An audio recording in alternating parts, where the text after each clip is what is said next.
Sebelum melanjutkan, jangan lupa subscribe dulu. Terima kasih.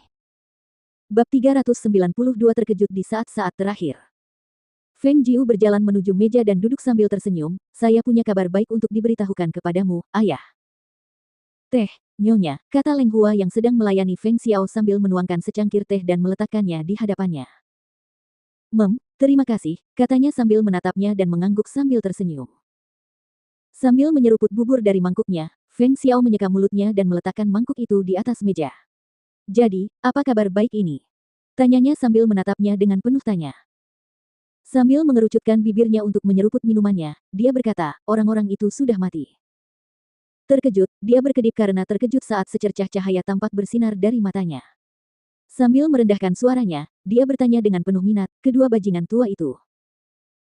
Sudah diurus, kata Feng Jiu dengan senyum yang tidak berbahaya. Mulai sekarang, katanya dengan santai, kamu tidak perlu khawatir mereka akan datang ke sini atau menyabotase kita lagi. Dan kita telah melumpuhkan Murongbo untuk sementara waktu. Kita telah membunuh 2 burung dengan 1 batu. Meskipun keadaan yang mereka hadapi sangat buruk, Feng Jiu tampaknya menangani masalah itu hampir tanpa berpikir 2 kali. Mendengarnya mengatakan ini dan melihat semangat di matanya, Feng Xiao tidak dapat menahan tawa, berseru, hebat. Luar biasa. Bagus.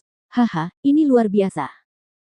Dalam kegembiraannya, dia melupakan luka-luka dalam dirinya, dan dalam tawanya, dia menggigil karena dadanya terasa sakit. Ayah masih belum sehat. Kata Feng Jiu sambil memutar bola matanya, kesal dengan sikap ayah yang tiba-tiba menyerah, lupa bagaimana cara menghemat tenaganya. Sambil mengusap dadanya dengan satu tangan dan mengatur napas, dia menghela napas dalam-dalam. Kata Feng Xiao, jika saja kakekmu ada di sini, berita ini akan lebih menyenangkan untuk didengar. Jangan khawatir, ayah, kata Feng Jiu, dengan lembut menghiburnya, pada titik ini, tidak ada berita tetaplah berita baik.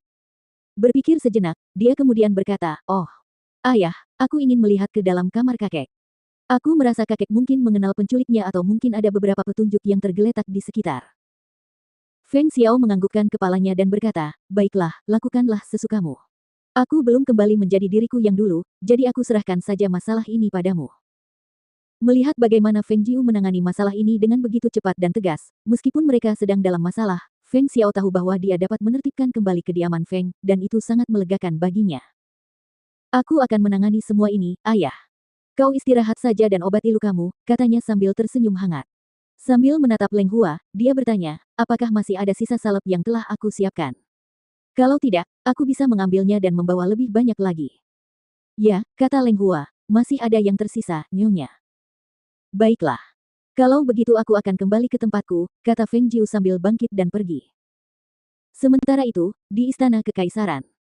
Penguasa. Berita buruk. Seorang lelaki tua berlarian ke dalam istana, dan karena tergesa-gesa, ia tersandung ambang pintu. Apa yang merasukimu? Tanya Murongbo, dengan cermat mengucapkan kata-katanya dengan martabat yang agung.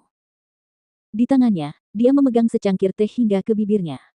Di sampingnya, di kedua sisi, ada 2 gadis pelayan yang lincah menepuk-nepuk kakinya sementara 2 pria berdiri di belakangnya sambil mengipasinya dengan lembut. Murongbo menuruti keinginannya. Hilangnya Patriark Feng tua dan keadaan tak sadarkan diri yang menimpa Feng Xiao sangat cocok untuknya. Meskipun kediaman Feng belum runtuh, mereka tidak lagi menjadi ancaman baginya seperti dulu. Jika dia ingin menghancurkan mereka, dia bisa melakukannya dengan sekali jentikan tangan. Bahkan nona muda dari kediaman Feng, Feng Qingge, akan segera dinikahinya. Segera, dia akan mengikatkan dirinya pada Kabupaten Green Gallop kelas 6. Segera, negara Sun Glory miliknya akan mengalahkan banyak negara kelas 9 lainnya, dan dengan dukungan Green Gallop, tidak ada yang berani melawannya.